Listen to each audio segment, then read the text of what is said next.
क्या वाकई दुनिया के जदीद तरीन दिफाई निज़ाम नाकाबिले शिकस्त हैं? या फिर मशरिक़ वस्ता के आसमानों में कोई ऐसा राज छुपा है जिसे बड़ी ताकतें भी पूरी तरह नहीं समझ सकी?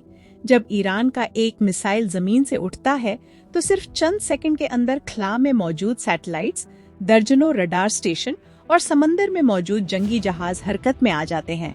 शुमाल में आज़रबाईजान के निगरानी मराकज़, खलीज में बहरीन में मौजूद यूनाइटेड स्टेट्स फिफ्थ फ्लीट, कतार के अंदर अल उड़ैद एयर बेस और इसराइल के ताकतवर दिफाई निज़ाम जैसे आयरन डोम और एरो मिसाइल डिफेंस सिस्टम फौरन एक जंगी नेटवर्क में तब्दील हो जाते हैं। लेकिन इसके बावजूद बाज मिसाइल इस आहनी हिसार को चीरते हुए अपने हदफ की तरफ बढ़ जाते हैं। आखिर ऐसा कैसे मुमकिन हो रहा है?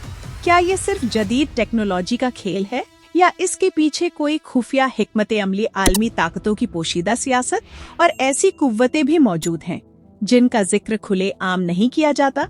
आज की इस वीडियो में हम कदम बह कदम इस पूरे राज को खोलने वाले हैं। ईरान के लॉन्च पैड से लेकर इसराइल के दिफाई हिसार तक हर मरहला, हर रडार, हर निजाम और वो हकीकत जिसने दुनिया के अस्करी माहिरीन को भी हैरान कर दिया है। आखिर ये मिसाइल इस कदर मजबूत दिफाई दीवारों के बावजूद आगे कैसे बढ़ते हैं और इस जंगी कहानी का असल राज कह छुपा हुआ है? आज हम इसी राज के पर्दे उठाने जा रहे हैं। दुनिया के सबसे ताकतवर ममालिक, अरबों डॉलर के दिफाई बजट, खला में घूमते दर्जनों जासूस सैटेलाइट्स, जमीन पर नस्ब हजारों रडार और समंदरों में मौजूद तबाहकुन जंगी बेड़े। बज़ाहिर ऐसा लगता है कि अगर दुनिया में कोई मिसाइल फिजा में उठे तो उसे छुपना नामुमकिन है, खुसूसन मशरिक़ वस्ता जैसे हसास खित्ते में जहां हर लम्हा सैकड़ों आंखें आसमान की तरफ लगी रहती हैं। लेकिन इसी खित्ते में एक ऐसा मंजर बार बार दुनिया को हैरान कर देता है जब ईरान के मिसाइल फिजा में बुलंद होते हैं और दुनिया की सबसे जदीद दिफाई दीवारों को चैलेंज करते हुए अपने अहदाफ तक पहुंचने की कोशिश करते हैं। सवाल सिर्फ ये नहीं कि मिसाइल कहां से आते हैं, असल सवाल ये है कि वो इतनी तहों वाले दिफाई निजाम के बावजूद आगे कैसे बढ़ते हैं। जैसे ही ईरान के किसी खुफिया लॉन्च पैड पर आग के शोले उठते हैं और एक बैलिस्टिक मिसाइल फिजा में बुलंद होता है तो ये दरअसल एक ऐसे डिजिटल जंगी सिलसिले का आगाज होता है जिसे दुनिया के बड़े फौजी कमांड सेंटर फौरन महसूस कर लेते हैं। खला में मौजूद अमरीकी इब्तदाई वार्निंग सैटेलाइट्स चंद सेकंड में इस शोले को देख लेते हैं। इन सैटेलाइट्स में सबसे अहम निजाम स्पर्स अर्ली वार्निंग सिस्टम है जो मिसाइल के गर्म थर्मल सिग्नल को पकड़कर फौरन अमरीकी और इत्तेहादी कमांड सेंटर्स को इत्तला देता है। इस इत्तला के बाद पूरे खित्ते में एक खामोश मगर इंतहाई तेज रफ्तार जंगी मशीनरी हरकत में आ जाती है। सबसे पहले शुमाली सिम्त में आज़रबाईजान के करीब नस्ब मगरिबी निगरानी के सेंसर और इंटेलिजेंस स्टेशन मिसाइल के इब्तदाई रास्ते का हिसाब लगाना शुरू करते हैं। ये वो मकाम है जहां मिसाइल के बूस्टर फेज का डेटा जमा किया जाता है, यानी वो लम्हा जब मिसाइल जमीन से उठकर खला की तरफ अपनी सबसे ताकतवर रफ्तार हासिल करता है। इस दौरान बहरेखजर के करीब मौजूद मुख्तलिफ इलेक्ट्रॉनिक सेंसर मिसाइल के सिग्नल और रफ्तार की मालूमात इकट्ठी करते हैं। चंद लम्हों बाद खलीज फारस के पानियों में मौजूद अमरीकी बहरी जंगी जहाज मुतहर्रिक हो जाते हैं। इन ओ पर नस्ब Aegis ballistic missile defence system अपने ताकतवर रडार ऑन कर देते हैं। ये रडार मिसाइल के दरमियानी मरहले को ट्रैक करते हैं जब वो जमीन से सैकड़ों किलोमीटर ऊपर खला के करीब सफर कर रहा होता है। इसी दौरान बहरीन में कायम यूनाइटेड स्टेट्स फिफ्थ फ्लीट का कमांड सेंटर पूरे खलीजी इलाके के बहरी और फिजाई यूनिट्स को अलर्ट कर देता है।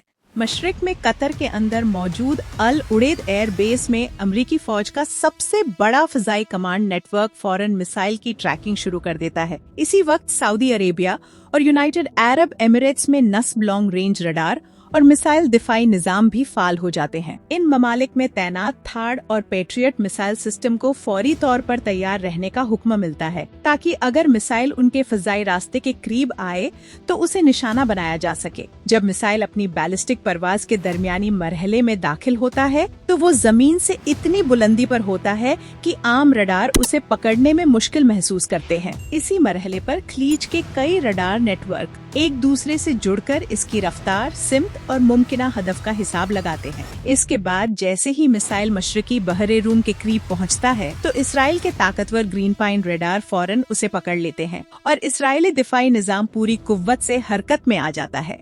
यहाँ 3 तहों पर मुश्तमिल दिफाई निजाम फाल हो जाता है। सबसे ऊपर फिजा में arrow missile defence system missile को खिला के करीब ही तबाह करने की कोशिश करता है। अगर वो मरहला नाकाम हो जाए तो दरमियानी फासले पर डेविड स्लिंग उसे रोकने की कोशिश करता है, और अगर मिसाइल आखिरी मरहले तक पहुंच जाए तो करीबी दिफाई दीवार के तौर पर आयरन डोम मुतहर्रिक हो जाता है। लेकिन इसके बावजूद मिसाइल दिफाई हिसार को चीरकर आगे क्यों बढ़ जाते हैं?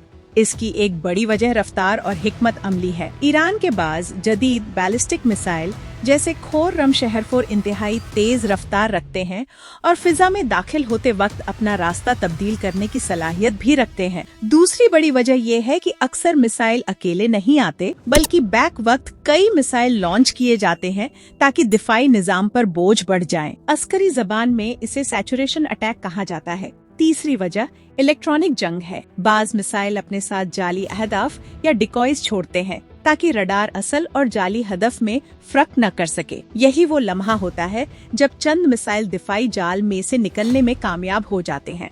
कई आलमी तज्जियाकार ये भी कहते हैं कि ईरान ने मिसाइल टेक्नोलॉजी के मैदान में बैरूनी तकनीकी ताउन हासिल किया है, और अक्सर दिफाई रिपोर्ट्स में रशिया और चाइना के साथ तकनीकी ताउन का जिक्र किया जाता है। लेकिन इस पूरी कहानी का एक और पहलू भी है जिसे अक्सर नजरअंदाज कर दिया जाता है। ईरान ने इस तवील कशमकश में शदीद दबाव बर्दाश्त किया है। इक्तिसादी पाबंदियों ने इसकी माशियत को कमजोर किया। खुफिया कार्रवाइयों और साइबर हमलों ने इसके कई प्रोग्राम मुतासिर किए और कई अहम साइंसदान और फौजी कमांडर हलाक हुए। दूसरी तरफ अमेरिका और इसराइल को भी मुसलसल माली और अस्करी दबाव का सामना है, क्योंकि एक बैलिस्टिक मिसाइल को रोकने के लिए कभी कभी लाखों डॉलर मालियत के इंटरसेप्टर इस्तेमाल करने पड़ते हैं। जब ये पूरी तस्वीर सामने आती है तो एक अजीब हकीकत जाहिर होती है। एक तरफ जदीद तरीन टेक्नोलॉजी, सैटेलाइट्स, रडार और मिसाइल दिफाई निजाम है। दूसरी तरफ एक ऐसा मुल्क है जो पाबंदियों, दबाव और मुसलसल खतरात के बावजूद अपने प्रोग्राम को जारी रखे हुए है। इसलिए दुनिया के मुख्तलिफ हिस्सों में इस सूरत हाल को मुख्तलिफ अंदाज में देखा जाता है। कुछ लोग इसे अस्करी हिकमत अमली कहते हैं, कुछ इसे ताकतों की खुफिया सियासत समझते हैं और कुछ इसे महज टेक्नोलॉजी की दौड़ करार देते हैं। लेकिन खित्ते के बहुत से लोगों के नजदीक इस कहानी का एक रूहानी पहलू भी है। उनके मुताबिक जब तमाम ताकतें एक तरफ खड़ी हों और फिर भी कोई कौम मुकम्मल तौर पर झुक न सके, तो वहाँ सिर्फ हथियार नहीं बल्कि यकीन भी काम कर रहा होता है। इसीलिए बहुत से लोगों का मानना है कि ताकत का असल तवाजुन सिर्फ हथियारों से नहीं बनता, बल्कि उस कुव्वत से बनता है जो इंसान के इख्तियार से बाहर है। और यही वजह है कि जब दुनिया के सबसे बड़े दिफाई निजाम भी किसी लम्हे नाकाम होते नजर आते हैं, तो कुछ लोग ये कहते हैं कि असल ताकत न किसी मिसाइल में है, न किसी रडार में। असल ताकत अल्लाह ताला की जात के हाथ में है, जो आसमानों और जमीन का मालिक है। अगर वो किसी कौम को हिम्मत दे दे तो कमजोर भी ताकतवर के सामने खड़ा हो जाता है, और अगर वो किसी ताकत को कमजोर कर दे तो दुनिया के सबसे बड़े दिफाई निजाम भी सिर्फ मशीनें बनकर रह जाते हैं। ये थी आज की अहम दिफाई मालूमात। अगर आपको ये तज्जिया मुफीद लगा तो वीडियो को लाइक करें, कमेंट में अपनी राय जरूर शेयर करें। मजीद मुस्तनद दिफाई तज्जियात और ताज़ा अपडेट्स के लिए ग्लोबल डिफेंस सीक्रेट्स को सब्सक्राइब करें। डिफेंस सीक्रेट्स 360 को भी जरूर ज्वाइन करें। नई वीडियोस की फौरी इत्तिला के लिए बेल आइकन दबाना मत भूलिए। मैं हूँ आपकी होस्ट और डिफेंस एनालिस्ट आयशा रहमान। मिलते हैं अगली वीडियो में।